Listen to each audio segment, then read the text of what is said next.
I bought two new amplifiers for both 2.4 and 5G. Those are 2 watts amplifiers, and they are powered over USB-C. This is the main difference between the 4-watt one that I already had. Those were powered by 12 volts. So these are using only 5 volts. They are 2-watt amplifiers, and yeah, they are very lightweight. You can see that the 5G one had a protective shield detached. This is how it came. I guess it was because of the packaging, but we can solder it back or glue it. It doesn't make any difference.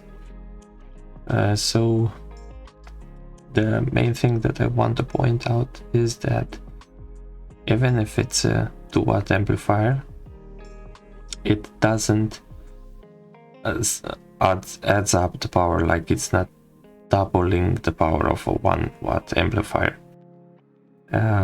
because, well, 1 watt means 30 dB and 2 watts means 33 dB. So if you are using it for a jammer, let's say, that already has a buffer inside of 1 watt, using this amplifier of 2 watts will just add a 3 dB increase. So it will be barely perceptible in terms of signal strength in various scenarios, but it can help overcome some, I don't know, cable losses if we are looking at LoRa or any other communication. Just a heads up, 2 watts doesn't mean twice the power. Okay. Also, I think I need to point this out, that in many regions the transmission is above 1 watt. It's kind of illegal, so you better keep it between at the maximum 1 watt, so 30 dB. Even if it's a slightly increase, using it can cause troubles. Being above the maximum transmitting power, which is typically 1 watt. So, okay, I built a case for it. As you saw, it's super lightweight, it's compact. I think can be also used for wardriving, since it's so lightweight. We will measure it using the same device that we previously used for the comparison of the all the jammers that I had and currently have. You will see some increase, definitely, but don't expect something unrealistic. We will have a comparison sheet at the end.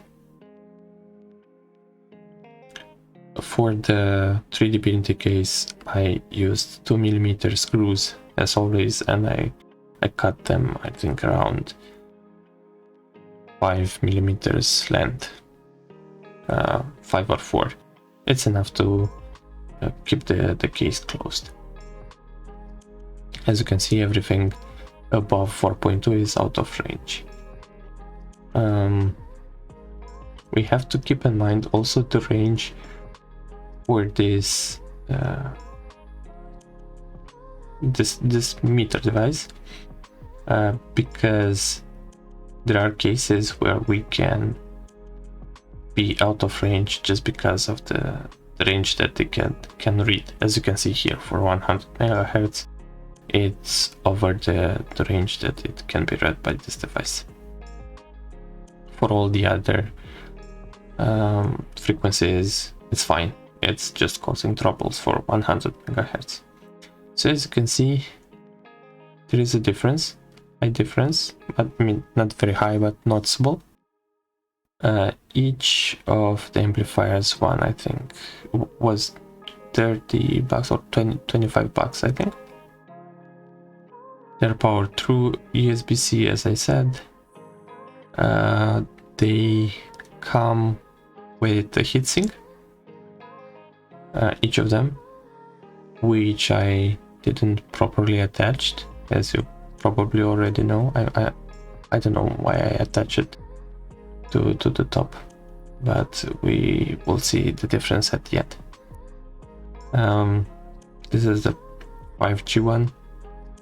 It has more or less the same numbers as the 2.41, because only the buffer differs. It's the same build, basically.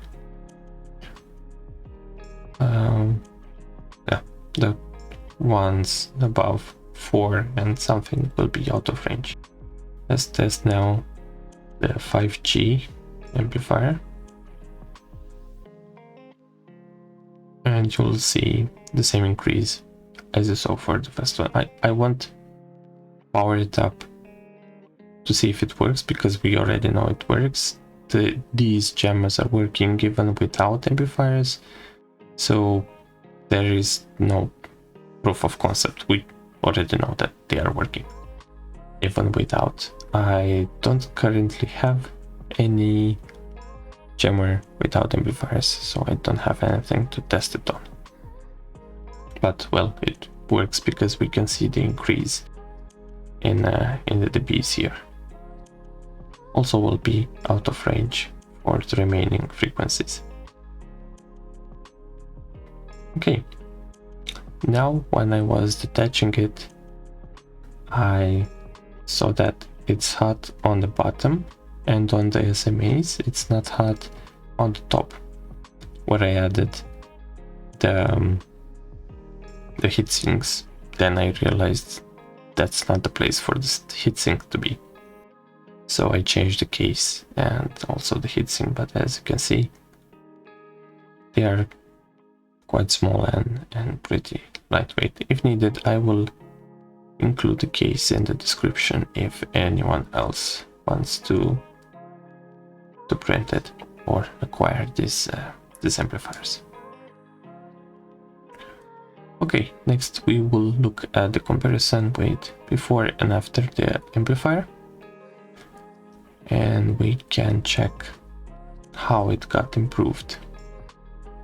And I think most of the improvement we'll see on the lower ranges. For example,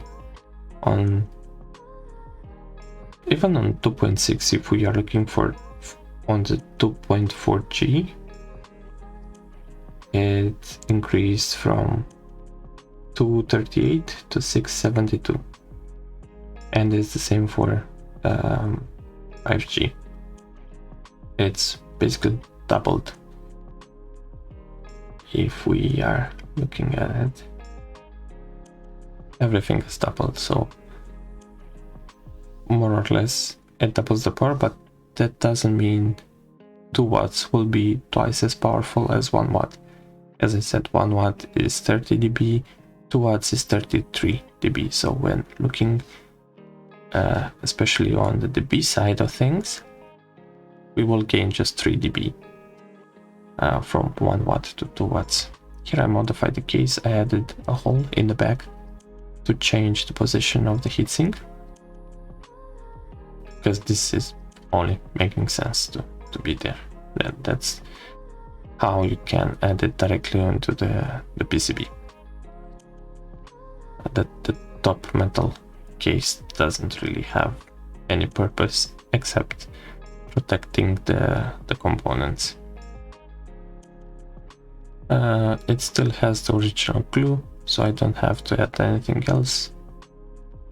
I just have to press it and it will stay in place.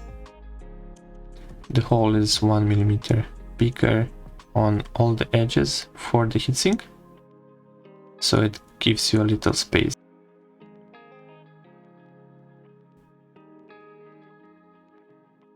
For repositioning it if it's needed. Okay, that's pretty much it.